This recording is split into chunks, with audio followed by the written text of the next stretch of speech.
प्रिय दर्शकों, नमस्कार। आज आप सभी के समक्ष एक जातक की जन्म कुंडली का अध्ययन करने के लिए मैं उपस्थित हुआ हूँ। आप इनकी जन्म की डिटेल से देख रहे हैं। उसके आधार पर जब आप इनकी कुंडली बनाएंगे तो कुंडली बनेगी धनु लग्न की और मीन राशि की। अब यदि आप देखेंगे कि धनु लग्न और मीन राशि का जो प्रभाव होता है, ये प्रभाव वैसे तो अच्छा है, क्योंकि लग्न और राशि दोनों के जो स्वामी होते हैं वो गुरु बनते हैं। और गुरु का प्रभाव व्यक्ति को धार्मिक कार्य से जोड़ता है, व्यक्ति को जीवन में अच्छे कार्यों के लिए प्रेरित करता है, दूसरों को सही सलाह देना, सही ज्ञान देना, ऐसी प्रवृत्ति व्यक्ति की बनती है, जो निश्चित रूप से जीवन में उन्नति के लिए, तरक्की के लिए बढ़िया रहती है और व्यक्ति से अच्छे कार्यों को करवाती है। इसके अलावा यदि आप देखेंगे तो राशि जो इनकी मीन राशि है, इसमें यदि आप देखें कि चंद्रमा भी जो है ये रेवती नक्षत्र में विराजित है। और जैसा कि आप जानते हैं, मैंने आपको कई बार बताया है कि चंद्रमा का जो प्रभाव होता है रेवती नक्षत्र के अंदर, वो व्यक्ति को बहुत अधिक धार्मिक बनाता है, सबके लिए अच्छा करने वाला बनाता है। बस ये बात आपको देखने को मिलेगी कि जातक को अन्य से सहयोग कम मिलेगा। और ये भी देखा जा सकता है कि इस रेवती नक्षत्र के प्रभाव से कई बार जन्म स्थान छोड़ना पड़े, या व्यक्ति जहाँ पर रहता है वहाँ से कई बार दूर जाना पड़ जाता है, और उस कारण से व्यक्ति थोड़ा सा अशांत रहता है, चिंतित रहता है। हालांकि मैं समझता हूँ कि दूर जाना, दूर रहना व्यक्ति के लिए अच्छा भी रहता है इस तरह की स्थिति के अंदर। खैर, उस पर हम आगे और बात करेंगे, लेकिन उससे पहले अगर हम कुंडली के अन्य ग्रह योगों की बात करें तो आप देख पाते हैं कि लग्न में ही गुरु अपनी ही राशि में विराजित है। और गुरु का लग्न में होना जातक को, ये यहाँ पर गुरु का अपनी ही राशि का केंद्र में होना हंस योग बना करके देगा। और हंस योग का प्रभाव होता है कि व्यक्ति सभी के लिए अच्छा करने वाला, परोपकारी होता है, सेवाभावी होता है, उत्तम कोटि का ऐसा व्यक्ति सलाहकार होता है। साथ ही साथ ये गुरु का प्रभाव व्यक्ति को जीवन काल में सुख समृद्धि दिलाने वाला होता है। और जब भी गुरु का प्रभाव चले, गुरु की दशा, अंतरदशा, व्यक्ति के जीवन में सकारात्मक प्रभाव मिलते हैं, सकारात्मक स्थिति बनती है।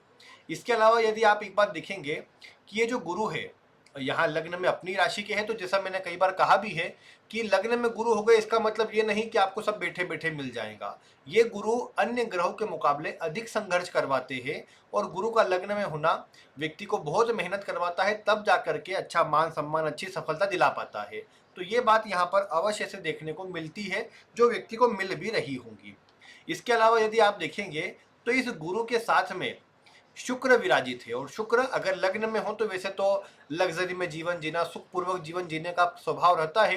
ये शुक्र यहाँ पर आप देख पा रहे हैं कि धनु राशि के अंदर है। अब धनु राशि के अंदर शुक्र को बहुत बलवान नहीं कह सकते, लेकिन चूंकि गुरु की राशियों में शुक्र का प्रभाव उतना खराब नहीं होता, तो ये शुक्र व्यक्ति को मध्यम प्रभाव देता है। मतलब एक बात आप समझिए यहाँ पर कि शुक्र जो है ये अग्नि तत्व की राशि में बैठा हुआ है। शुक्र जल तत्व का ग्रह है, और जल तत्वीय ग्रह जब अग्नि तत्वीय राशि में आ जाता है तो ऐसे व्यक्ति को उस ग्रह से जुड़ा कमजोर प्रभाव मिलता है। मतलब कहने की बात यह है कि शुक्र यहाँ पर धन को लेकर के, वैवाहिक जीवन को लेकर के, जीवन साथी को लेकर के चिंताओं को प्रदान कर सकता है।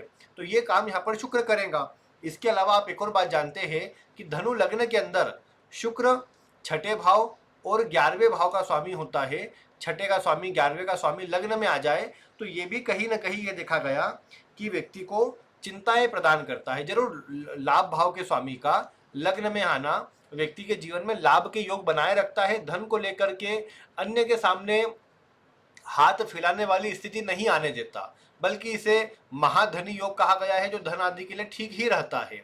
लेकिन एक और बात विचार कीजिए कि छठे का स्वामी होकर लग्न में बैठा हुआ है, तो छठा भाव चैलेंजेस का होता है, साथ ही साथ कंपटीशन का भी होता है। तो ऐसे व्यक्ति को कंपटीशन, चैलेंजेस, इन सब का अधिक सामना करना पड़ेगा, इन सब की स्थिति अधिक बनी रहेगी। साथ ही साथ आप ये देखेंगे कि मतलब कार्य क्षेत्र पर भी अन्य का उतना सहयोग नहीं मिल पाएगा जितना व्यक्ति को आवश्यक हो। तो ये वाली बातें यहाँ पर शुक्र के प्रभाव से देखने को मिल सकती है। बाकी गुरु शुक्र का लग्न में होना ये एक प्रकार से लक्ष्मी के लिए, धन योग के लिए अच्छा प्रभाव देता है। और चंद्रमा से ये सारे के सारे ग्रह दोनों की दोनों दशम में है, जो कि अमला योग, अमल कीर्ति योग बनाते हैं, और दोनों का प्रभाव अच्छा रहता है व्यक्ति के जीवन में। धीमी गति से ही सही, लेकिन शुभ प्रभावों को बढ़ाने का काम ये जरूर कर देते हैं। तो ये बात यहाँ पर अच्छी देखने को मिलेगी। इसके बाद आप देखिए कुंडली के दूसरे भाव में सूर्य और बुध बैठे हैं। सूर्य यहाँ पर कुंडली के भाग्य भाव का स्वामी है। भाग्य के स्वामी का कुंडली के दूसरे भाव में जाना, ऐसा व्यक्ति भाग्यशाली होता है। न केवल स्वयं के लिए बल्कि घर परिवार के लोगों के लिए ऐसा व्यक्ति भाग्यशाली होता है। ऐसे व्यक्ति के होने के बाद घर परिवार में उन्नति बढ़ती है, घर परिवार में तरक्की वाला प्रभाव और ग्रोथ वाला प्रभाव बढ़ जाता है। तो ये यहाँ पर एक सूर्य का जो प्रभाव है अच्छा है, ऐसे व्यक्ति को अच्छा मतलब ज्ञान रखने वाला बनाता है। सूर्य के साथ आप देखते हैं बुध भी है। सूर्य बुध की युति व्यक्ति को स्वयं को भी अच्छा सलाहकार बनाती है और ये इस बात को दर्शाती है कि जातक के पिता भी अच्छी सलाह देने वाले और अच्छे मतलब लोगों को ज्ञान देने वाले, सही प्रकार से कार्य करने वाले होंगे, जो भी एक अच्छे प्रभाव को दर्शाता है। यहाँ पर एक और बात है कि जैसे बुध भी यहीं पर है, तो बुध इस कुंडली के अंदर सप्तम भाव और कुंडली के दशम भाव का स्वामी होता है। सप्तम के स्वामी का दूसरे भाव में होना थोड़ा मध्यम कह सकता हूँ, हालांकि मित्र की राशि में है, लेकिन फिर भी सप्तमेश का दूसरे भाव में होना वैवाहिक दृष्टिकोण से उतना अच्छा नहीं देखने को मिला। ये व्यक्ति को जीवन काल में धन आदि तो अच्छा दिला देता है, बल्कि व्यक्ति प्रयास भी करता है कि एक से अधिक मार्गों से धन कमा लिया जाए, लेकिन मध्यम प्रभाव मिल पाता है उसमें। और मतलब जैसे कारक तो है नहीं सप्तम का स्वामी, तो दूसरे में होकर के कुछ चिंताएं धन को लेकर के बढ़ाता है। इसके अलावा ये दशम का स्वामी है। दशम के स्वामी का दूसरे भाव में होना एक अत्यंत श्रेष्ठ स्थिति होती है। ऐसा व्यक्ति कैसे भी घर परिवार में क्यों ना जन्म ले, अपनी मेहनत से अपने जीवन में अच्छी मात्रा में धनादि अर्जित भी करता है और अपनी आगे आने वाली पीढ़ियों के लिए छोड़ करके भी जाता है। तो ये योग इस बात को सुनिश्चित करता है कि व्यक्ति अपने जीवन काल में बड़ी मात्रा में धन आदि अर्जित करेगा, बड़ी मात्रा में धन का जो लाभ है, जो सुख है, वो उठा पाएगा। तो ये वाला प्रभाव यहाँ पर मतलब अच्छा कहा जाएगा। फिर ये दोनों की युति भी जो है, कुंडली के सप्तमेश की और नवमेश की, यानी सप्तम और भाग्य भाव के स्वामी की युति, ये भी एक प्रकार से विवाह के बाद जैसे भाग्योदय को बढ़ाती है। दशम के स्वामी की भी युति है, दशम और नवम के स्वामी की युति धर्म कर्माधिपति योग इसे कहते हैं।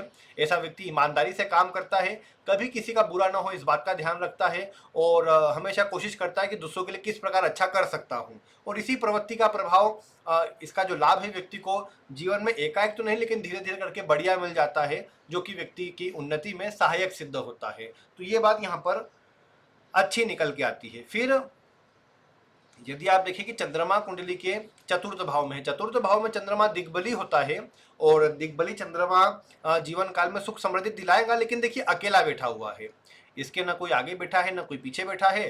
तो ये दोनों ही जो स्थिति है, इसे कहा जाता है केमद्रुम दोष। अब चंद्रमा जब भी अकेला होता है और किसी ग्रह की दृष्टि भी ना हो तो केमद्रुम दोष बन जाता है। और इसके प्रभाव क्या रहता है कि व्यक्ति के मन में नेगेटिव विचार अधिक आना, व्यक्ति अधिक चिंता करते रहे और उसके कारण व्यक्ति मानसिक रूप से अशांत रहे, चिंतित रहे।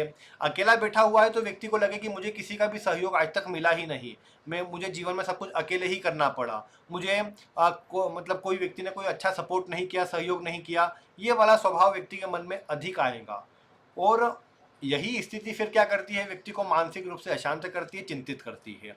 इसके अलावा यदि आप एक और बात जानते हैं कि चंद्रमा जब भी अकेला हो, केमद्रुम दोष तो बनता है इससे, लेकिन अगर केंद्र में गुरु आ जाए तो ये केमद्रुम न होकर के कल्पद्रुम योग बन जाता है। हालांकि चंद्रमा बहुत मजबूत तो नहीं हो पाता, लेकिन फिर भी ये बोल सकते हैं कि उसके नेगेटिव फल में कमी आ जाती है। और नेगेटिव फल में कमी आना, इसका प्रभाव यही पड़ता है कि व्यक्ति के जीवन में मतलब ये चंद्रमा ज़्यादा नेगेटिव नहीं कर पाता, व्यक्ति को नेगेटिव विचार अधिक देगा, क्योंकि अष्टम का भी स्वामी है इस कुंडली में। तो अष्टम का स्वामी कुंडली के अगर आप देखते हैं कि चतुर्थ भाव में बैठा हो, तो चतुर्थ भाव से हमारे मन का विचार होता है और चंद्रमा मन का कारक होता है। अब अष्टम का स्वामी चतुर्थ में हो तो ये देखा गया कि ये व्यक्ति को मानसिक रूप से अशांत करने वाला, अगर सब कुछ होगा भी तो व्यक्ति किसी न किसी चीज को लेकर चिंतित होता रहेगा, व्यक्ति मानसिक रूप से अशांत रहेगा या मानसिक रूप से व्यक्ति किसी न किसी रूप से अपने आप को परेशानी में ही पाएगा। ये प्रभाव अष्टम के स्वामी का चतुर्थ में होने से देखने को मिलता है। इसीलिए कहा जाता है कि ऐसे व्यक्ति को जन्म स्थान से दूर रहना, कहीं बाहर जाकर के काम करना और कोशिश करना चाहिए कि घर जब लिया जाए तो खुद के नाम पर न लेकर के किसी अन्य के नाम पर लिया जाए, या घर में किसी और के नाम पर ले लिया जाए, माता आदि के नाम पर ले लिया जाए या पिता के नाम पर ले लिया जाए। तो उससे क्या होगा कि कम से कम जो नेगेटिव प्रभाव कई बार ये चंद्रमा देने का कार्य करता है वो नहीं मिलेगा और व्यक्ति प्रसन्नता पूर्वक इन ग्रहों का प्रभाव ले पाएगा, अच्छा प्रभाव ले पाएगा।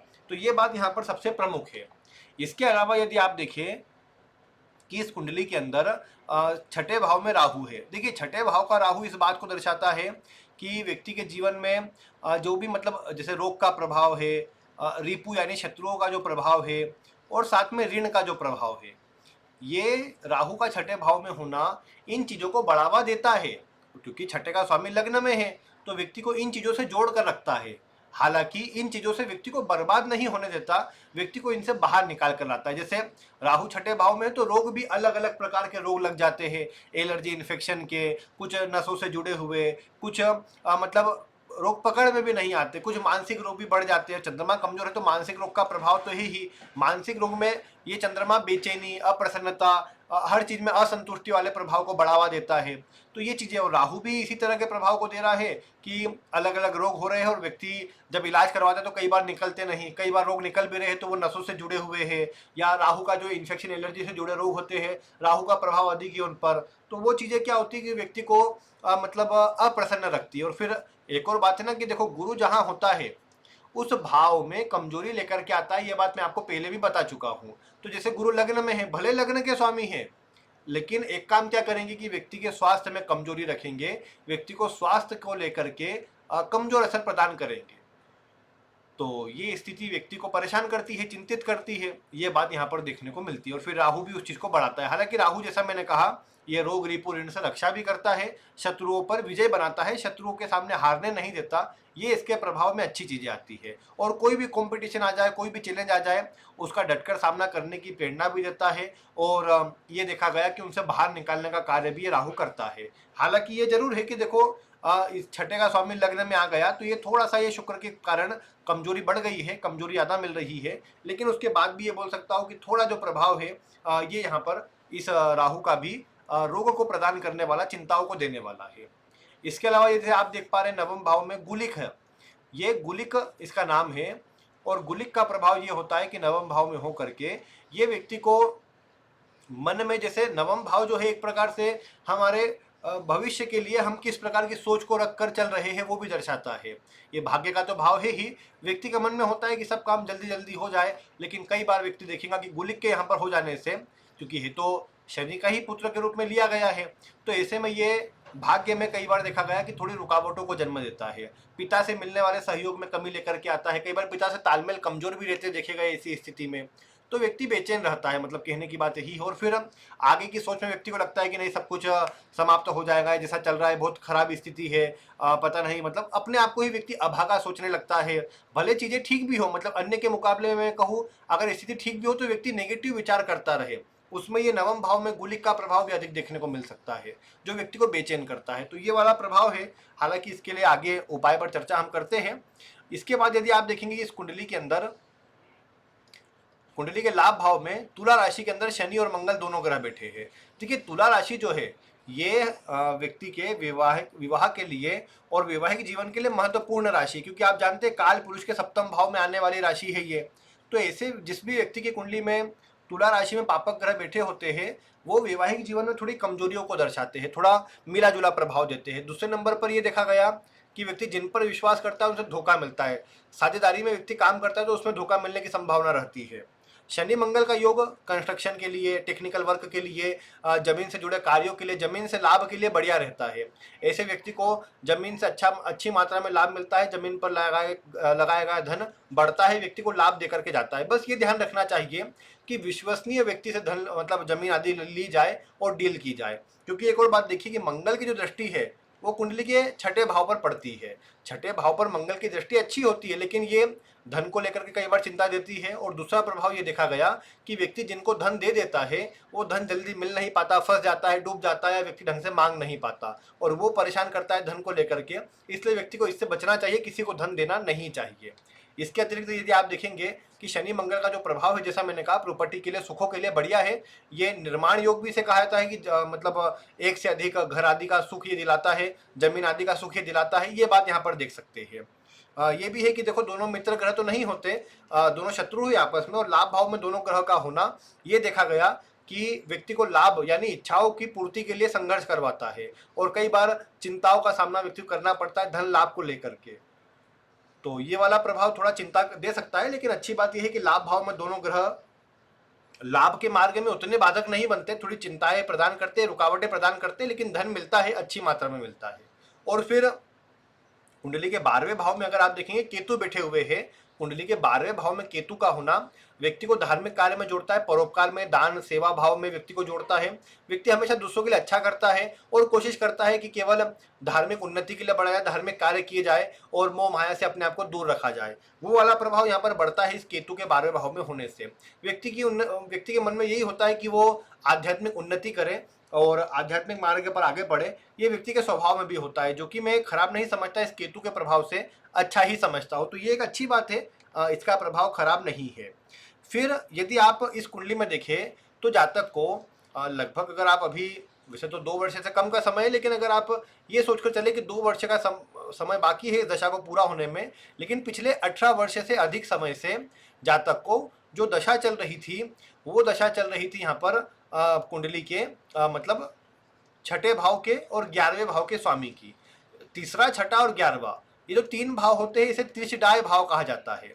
यहाँ पर पापक ग्रह को तो अच्छा कहा गया, लेकिन इन भाव के स्वामी की दशा को इतना अच्छा नहीं कहा गया है। इन भाव के स्वामी की दशा प्रॉब्लम देने वाली और इन भाव के स्वामी की दशा परेशानी उत्पन्न करने वाली होती है।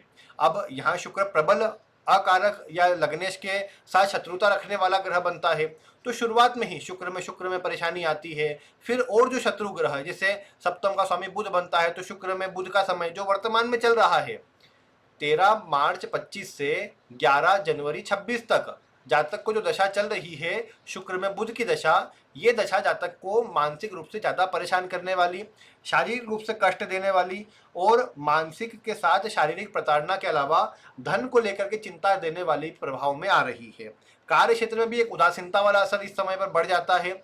और इसके अलावा यदि आप देखेंगे तो इस समय पर, क्योंकि दोनों अकारक ग्रह है, दोनों ही लग्नेश के मित्र नहीं बल्कि मतलब शत्रुवत प्रभाव रखते हैं, ऐसी स्थिति में क्या है कि शुक्र में बुध का समय जातक को ज्यादा परेशान करे। इसके पहले शनि की भी बात करेंगे तो शनि भी बहुत मित्र नहीं होते इस कुंडली में।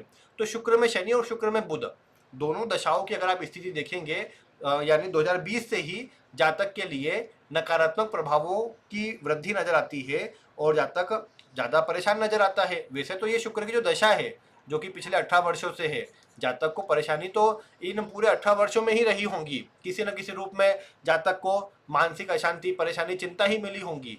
लेकिन उसके अलावा अभी के समय पर यह प्रभाव बढ़ गया होगा और अब जातक को लगता होगा कि अब तो ये सहन के बाहर है, अब जातक इसको बहुत लंबे समय तक नहीं संभाल पाएगा। क्योंकि जातक का जो एक सब्र हो, धैर्य हो, वो मतलब एक प्रकार से जातक का जवाब देने लग जाता है, जातक उतना अधिक अपने आप को रोक नहीं पाता, वो वाला प्रभाव यहाँ पर अधिक बढ़ता नजर आता है। तो ये चीजें चिंताएं देती है। लेकिन फिर भी मैं समझता हूँ कि जैसे अभी लगभग 1 वर्ष बाद शुक्र में केतु लग जाएगा। आप देखिए शुक्र कुंडली के लग्न में है, केतु 12वें में है, आध्यात्मिक दृष्टिकोण से अच्छा है, धार्मिक यात्राएं कराने वाला है। लेकिन एक बात है कि शुक्र में केतु का प्रभाव भी मतलब ये देखा गया किसी प्रकार के ऑपरेशन को या किसी प्रकार के चोट चपेट को जन्म देता है, क्योंकि यही है ना कि इसकी दृष्टि अष्टम पर आती है तो किसी चीज का ऑपरेशन करवाता है, लेकिन परिवर्तन करवाता है जीवन में, स्थान बदलना। क्योंकि देखो अष्टम को देख रहा है, चतुर्थ को केतु देख रहा है, तो कनेक्शन सबसे बना हुआ है इस केतु का, चौथे, 8वें और 12वें से। ये समय धार्मिक उन्नति करवाता है, लेकिन स्वास्थ्य पर खर्च और विशेषकर किसी प्रकार के ऑपरेशन को जन्म देता है और कुछ नसों आदि की समस्या के जुड़ा ऑपरेशन होने की संभावना अधिक रहती है। इसके अलावा एक बात और देखने को मिलेगी कि वो ऑपरेशन होने के बाद या फिर उसके अलावा एक और बात जो बढ़ती है वो ये भी रहती है कि व्यक्ति के जीवन में किसी प्रकार से स्थान परिवर्तन के योग बनते हैं। व्यक्ति जहाँ पर रह रहा होता है उससे अन्य जगह पर जाना, अन्य स्थान पर जाना, ये वाला प्रभाव यहाँ पर बढ़ता देखा गया है। तो ये वाली स्थिति व्यक्ति को देखने को मिले अभी के समय पर, ये अधिक नजर आता है। और वो भी केतु की दशा में जो अगला वर्ष में लगेगा, तो वो वाला प्रभाव है। लेकिन एक अच्छी बात क्या है कि देखो शुक्र की दशा जो खराबी देने वाली, परेशानी देने वाली दशा थी, मैं कहूँ कि 18 में से अब केवल मतलब 20 में से केवल और केवल 2 वर्ष बाकी है, 18 वर्ष का समय बीत चुका। तो इसका मतलब यही है कि व्यक्ति के लिए एक अच्छी स्थिति बन रही है कि आगे आने वाली दशा का प्रभाव, और फिर क्योंकि शुक्र के समाप्त होने पर यानी मार्च 27 के अंदर तो व्यक्ति के लिए जो सूर्य की महादशा चालू होंगी, सूर्य भाग्य का स्वामी है, ये न केवल भाग्य के लिए बल्कि सूर्य स्वास्थ्य के लिए, उन्नति के लिए, तरक्की के लिए बढ़िया रहता है। ये सूर्य सप्तम और दशम के स्वामी के साथ में भी है, तो करियर में मान सम्मान, पद और अच्छी उन्नति मिलने वाला प्रभाव जो है इस सूर्य में बढ़ जाएगा। तो इसका मतलब क्या है कि व्यक्ति के लिए जो अच्छा समय आने वाली स्थिति है, अच्छा प्रभाव मिलने वाली स्थिति है, वो तो जीवन में जब सूर्य की महादशा लगेंगी तब से अधिक नजर आता है। अब इस बीच में आप एक और बात जानते हैं कि चूंकि इनकी मीन राशि है, तो मीन राशि के लिए पिछले 3 वर्षों से जो साढ़े साथी का प्रभाव है वो भी चल रहा है। अभी शनि का गोचर मीन राशि में जैसे चालू है, तो मीन राशि में शनि जो है ये क्या करेंगे कि जातक के जीवन में मतलब मानसिक चिंता को, नेगेटिविटी को बढ़ाने का काम करेंगे। थोड़ा कार्य में रुकावटें भी देखने को मिलेंगी और उस कारण से व्यक्ति अशांत रहेगा, चिंतित रहेगा। इसीलिए क्या कहा जाएगा कि ऐसे व्यक्ति को कोशिश करनी चाहिए कि इस समय पर धैर्य रखा जाए, जल्दीबाजी किसी भी चीज में न की जाए। अगर मैं कहूँ कि 1-2 वर्ष का जो समय है 27 तक का, इस बीच तक दशा कमजोर है, इसलिए व्यक्ति धैर्य रख ले केवल 2 वर्ष, तो उसके बाद साढ़े साथी चले या फिर कुछ भी प्रभाव चले, दशा का जो प्रभाव है जातक को सब बढ़िया प्रभाव देगा और जातक के जीवन में उन्नति बढ़ाने का काम करेगा। क्योंकि जो सूर्य है ये लग्न कुंडली में दूसरे भाव में, नवमांश और दशमांश के पंचम भाव में बैठा है और बलवान बैठा है, तो उसका प्रभाव ये पड़ेगा कि जब सूर्य का समय रहेगा तो व्यक्ति को प्रमोशन मिले, उन्नति मिले, जीवन में अच्छा आगे बढ़ने के अवसर बने, ये वाला प्रभाव देखने को मिलेगा जो कि बहुत ही श्रेष्ठ रहेगा। तो इसलिए ये बोल सकता हूं मैं कि जातक के लिए आगे आने वाले समय की जो स्थिति है बहुत अच्छी है, बस अभी के समय पर थोड़ा धीरे रखने की आवश्यकता रहेगी। फिर इसके अलावा जातक के कुछ प्रश्न भी है, अगर हम उनका विचार करें तो जातक ने पहले कहा है कि उनका स्वास्थ्य ठीक नहीं रहता। कारण आप देख ही रहे हैं कि शुक्र का जो प्रभाव है छठे का स्वामी है, और छठा भाव रोग, रिपु, ऋण, शत्रु वगैरह सब जो है इनको बढ़ाने का काम करता है, चैलेंजेस बढ़ाने का काम करता है, जिसका प्रभाव भी बढ़ा हुआ है। इसको काउंटर करने के लिए चाहिए कि कुंडली के अन्य ग्रहों को बलवान किया जाए, गुरु को बलवान किया जाए, क्योंकि लग्न का स्वामी यही है। लग्न से अच्छा रहेगा तो कम से कम मैं बोल सकता हूँ स्वास्थ्य वगैरह के लिए, उन्नति के लिए अच्छा प्रभाव बन पाएगा। तो जातक को स्वास्थ्य को ठीक रखने के लिए शुक्र से जुड़ी वस्तु का दान, यानी चावल, शक्कर जैसी सफेद वस्तु का दान करना चाहिए। और छठे भाव में चूंकि राहु है तो राहु के हिसाब से मैं कहूँ कि किसी अंधे व्यक्ति को, विकलांग लोगों को या फिर सफाई कर्मचारी को, ऐसे लोगों को सफेद खाने की वस्तु का दान शुक्रवार के शुक्रवार करते रहा जाए तो ज़्यादा अच्छा प्रभाव मिल पाएगा और जातक के जीवन में अच्छी स्थिति मिल पाएगी। इसके अलावा रत्न के रूप में गुरु का रत्न पहन सकता है व्यक्ति, ताकि उससे क्या होगा कि स्वास्थ्य में इंप्रूवमेंट बनेगा गुरु के बलवान होने से। वैसे ये बात है कि गुरु देखो लग्न कुंडली में धनु में और नवमांश में कर्क राशि में, लेकिन चूंकि कर्क राशि में गुरु उच्च के होते हैं इसलिए यहाँ पर उसके रत्न पहनने से भी दिक्कत नहीं है और गुरु के कर्क राशि में जाने से भी दिक्कत नहीं है। तो इसलिए मैं ये बोलूंगा कि जब तक गुरु का रत्न पहन कर रखे उससे भी बढ़िया प्रभाव मिलेगा, अच्छी स्थिति बनेगी। तो ये यहाँ पर प्रमुख बात है। इसके अलावा यदि आप देखिए कि इस कुंडली के अंदर मतलब इनका जो अगला प्रश्न है वो यही है कि इनके मन में हमेशा भय बना रहता है और यही इच्छा करती है कि सब कुछ छोड़ दिया जाए, जीने की इच्छा नहीं करती। मतलब वो तो मैंने भी बताया कि चंद्रमा जब भी अकेला होगा तो ये मानसिक अशांति देता है और किसी चीज़ में मन नहीं लगने देता। और अकेला बैठा हुआ चंद्रमा अभी जो दशा चल रही है उसके कारण नेगेटिव प्रभाव दे रहा है, तो नेगेटिव विचार चल रहे हैं मन के अंदर, उनको ठीक रखने के लिए सबसे अच्छा उपाय यही है कि जहाँ तक वर्तमान समय के अंदर मतलब अपने लग्नेश को बलवान करे। पहला तो इंडिकेशन लग्नेश से, लग्नेश को बलवान करे। और चंद्रमा चूंकि मतलब मीन राशि के अंदर है तो कोशिश यही रखी जाए कि जो दान वगैरह शुक्र के लिए होगा वही चंद्रमा के लिए भी काम करेगा, चंद्रमा को भी अच्छा करेगा। और चूंकि साढ़े साथी का प्रभाव भी है तो ऐसी स्थिति में जातक को शनिवार के दिन शनि मंदिर में मैं कहूँ कि मतलब सरसों के तेल का दीपक लगाना, ये पीपल के पेड़ के नीचे भी लगाया जा सकता है। इसके अलावा वहाँ पर तेल का दान करना, या फिर मैं ये कहूँ कि जैसे हनुमान चालीसा का पाठ किया जाए नित्य, 3 पाठ कम से कम किए जाए, तो इससे भी क्या होगा कि प्रभाव अच्छा मिलेगा और अनुकूल स्थिति बन पाएंगी। तो ये कार्य व्यक्ति को करना चाहिए, इससे स्थिति सुधरेगी, मानसिक चिंता तनाव का प्रभाव दूर होगा। जहाँ तक सोमवार के दिन शिवलिंग पर दूध में काले तिल मिला के अर्पित करें, इससे भी अच्छा प्रभाव मिलेगा और साढ़े साथी की स्थिति में कमी आएंगी। बाकी जातक ने पूछा है कि इनके धन की स्थिति भी थोड़ी सी अभी कमजोर है, उतनी अच्छी नहीं है। मैं ये कहूँगा कि देखो दशा कमजोर है तो सभी चीज़ों में कमजोरी देखने को मिलेंगे, वो फिर आर्थिक हो, शारीरिक हो, मानसिक हो या फिर कार्य क्षेत्र को लेकर के हो। तो उन सबका सुधार आगामी 1 वर्ष के बाद से होना चालू हो जाएगा केतु के समय से, क्योंकि केतु आखिरी दशा रहेंगी, दशा संधि का प्रभाव रहेगा और धीरे धीरे स्थिति में सुधार होता नजर आएगा। तो इसलिए वो पॉजिटिव प्रभाव को बढ़ाएगा। इसलिए ये कोशिश की जाए कि अभी अच्छा प्रभाव लेने के लिए बस अभी के लिए जो उपाय है ये जो गुरु को बलवान करने के और शुक्र के दान आदि करने के वो करते रहे जाए, जिससे थोड़ी सी सुधार की स्थिति बनी रहे।